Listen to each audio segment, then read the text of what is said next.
Hey, what's up? This is Ricardo at Parts People, and in this video, we'll outline the steps for completing a part replacement on your Dell PC.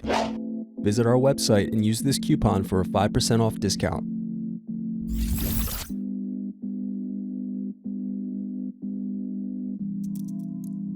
Use thin object to peel off screw covers.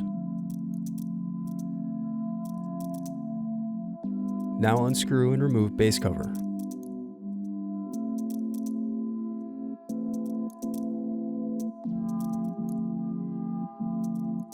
Then unscrew and disconnect battery.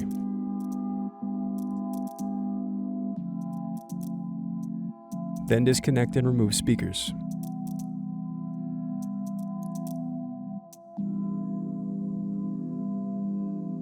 Thanks for watching. Don't forget to like and subscribe if you enjoyed this video.